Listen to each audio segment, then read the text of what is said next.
If lava fatalo fatu Samoa ni ne yaso, ma lolinga lulu tu tima faiva ni leva yaso alo maya, o se fapoponga fo le nei o lo Samoa taulongolongo.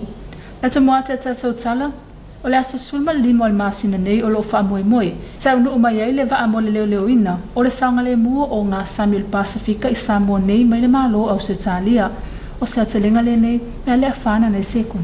O le asas fulima masina le nei te sema lo fuafua e taunu umai Samoa nei, le waa mo puipuinga o ngā Sami mai Australia, o se lata wasi singa lo o ta amilo le Pasifika, e asia o ngā Sami po malu puipuia, mai lesa o na whango taina inisio o wala whaasori tula fono. Le nei waa le puipuinga le malo Australia, e leo ina o tatou o ngā Sami mo lesa o na whango taina, inisio atu nu e peo na tele na afiai o ngā Sami o le Pasifika, o le whaatino ina i whaatawa inga whaasori tula fono. Le nei waa lo wha moe moe whaatino ina na ngā ruenga o le puipuia o ngā Sami o le atu Pasifika. O iai le waitau o suinga ese o le tau. Uno la mati ai le saunga le mua tangata lau tele. A maisio nisi whaatinonga I onu whaaleanga inai o ngā Sami o le Pasifika. Le ngata I leo le nei waa le ao ngā tele. Mo le whela ua inga o mea alofa fesua soani. A maisio suawai mama mo vaenga o lo umo o mia le suawai mama I le Pasifika. Le amo fo I le awa noa mo ni awa ongai whaasaunia ai mo taimi e o mai ai mala whaale natura. I se pepa o whaamatalanga na ta awai se saunoanga le komesina le malo Australia. E whaapeo nau ta inga ina I ao ngā le nei waa mo le malo puipuia o le o ngā Sami. Ai mai se o taimi a awhia I swinga o ngaongo le tau. Le whaana nei se kone mo lau Samoa taulongolongo. O se wa ainga fo ile nei iniso por kalame whaawau. Ale te o manga mo e popua ngātia I te tonu se tato watunuu.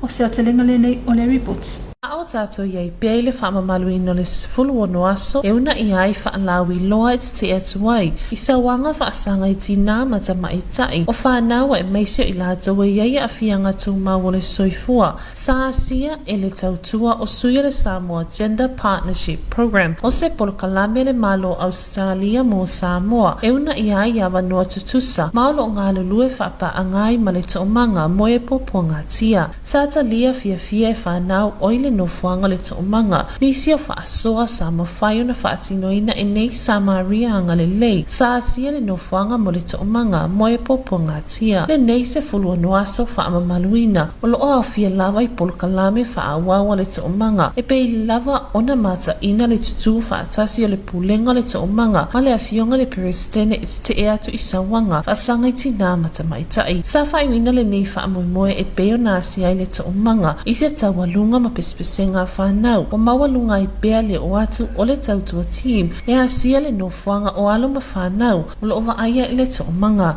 Le whana nei se kone mo lau Samoa taulongolongo. I le mai ai o se whau unga tele mo le tausanga whaawai al Universite Awau o Samoa I le asona nafi.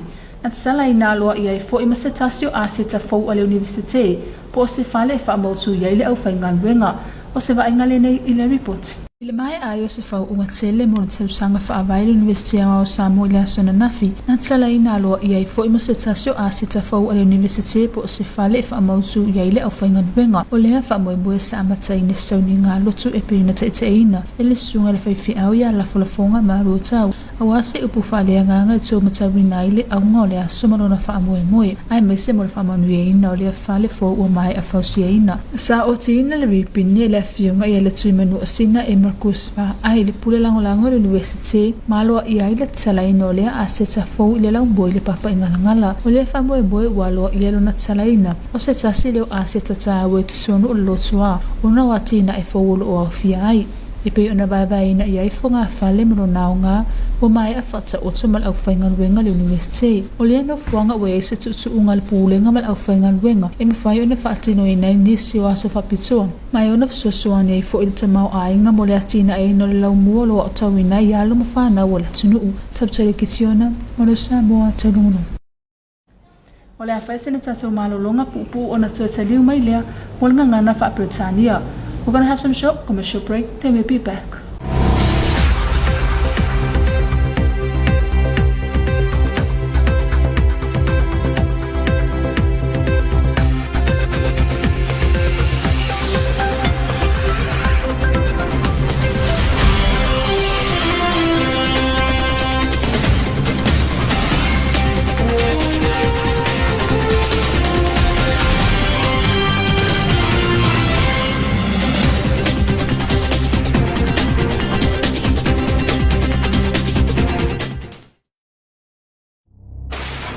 O mafui e mga ruafi, e le mautino taimi o mayai, e le mawhai foi o na taofi.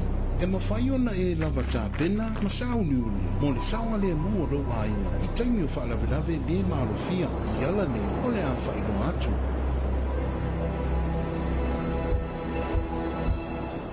Ai loa waru le mafui, e tā ua tene lo toa lei, malafi lano o se lau o se moenga malosi. Whaamamau ese mai whaamalama, ma mea so tino o lo tautau. Whaamamau ese mai ma mea ono solo i lalo, ele ua mawaivae ma la au. Tā ofil tā vale manofo saunga le mua i tonu pe a whai ua mamau ese mai a wala lau papa vai ma pou li. A whai e te lata i sami, vave ono ese ma nga i lau whanua mau runga. E whaatari ai, se ia saunga le mu lau toi foi.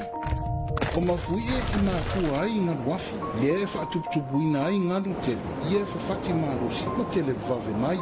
E whailoa vave atu ni la pata inga tā ua i televise, le tio opo ni whea o tustusia, o le a longo vave foi e sui o le ofisa nei, le tā ina o longo, masailini ino foanga tū taulanga.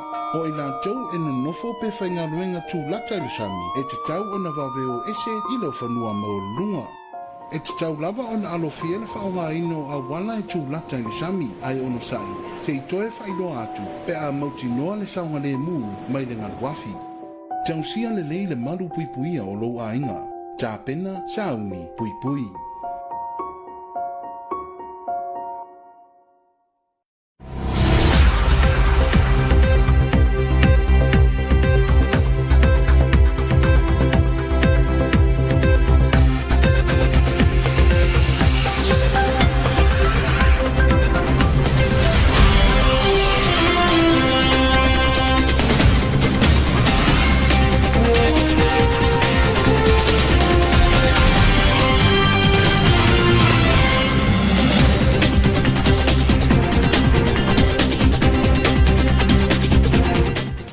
Good evening and welcome back to another edition of your TV2 News for tonight. Leading our bulletin, Australian Pacific Support Vessel is an Australian Defence Vessel Reliance will arrive in Samoa on the 15th of December 2022 as a part of inaugural developments to the region. Therefore, Nanaise with more on this report. After the National University of Samoa graduation yesterday, the NUS Council members and management officially opened their new Pure Staff Pavilion. The event ceremony was led by Reverend Laflafonga Malotau with a word of encouragement and placed the building with a prayer, while the NUS Pro-Chancellor Fionga Latuimanu Osina Professor Emma Cruz Fa'ai got the ribbon to officiate the opening. The event was one of the important assets in the campus, as the new infrastructure includes a centralized storage on the ground floor and a staff pavilion on the top floor for NUS staff and students supply food during the day. The place is also ideal for hiring, such as birthday celebrations and other special occasions. Taulogologo for your TV2 News.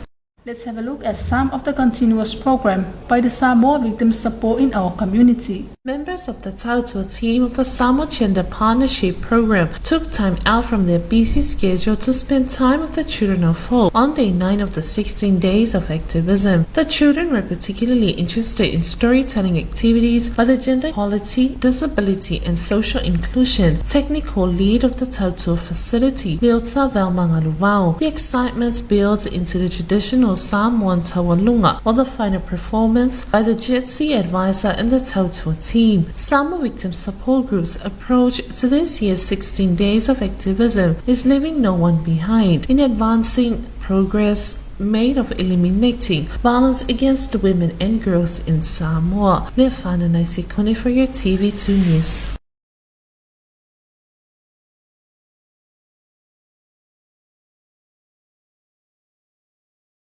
After the National University graduation yesterday, the NUS Council members and management officially opened their Pure Staff Pavilion.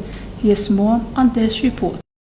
After the National University of Samoa graduation yesterday, the NUS Council members and management officially opened their new Pure Staff Pavilion. The event ceremony was led by Reverend Lafulafonga Malotau with a word of encouragement and placed the building with a prayer, while the NUS Pro-Chancellor Fionga Latuimanu Senior Professor Emma Cruz I cut the ribbon to officiate the opening. The event was one of the important assets in the campus, as the new infrastructure includes a centralized storage on the ground floor and a staff pavilion on the top floor for NUS staff and students to buy food during the day. The place is also ideal for hiring, such as birthday celebrations and other special occasions. Taulogologo for your TV2 News. And this is the conclusion of your TV2 News for tonight's special acknowledgements to the Samoa Water Authority for supporting your TV2 News.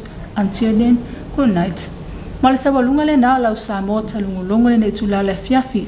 Fafetayel pulenga or suavai, ulang longo ina lau Samoa Taulogologo.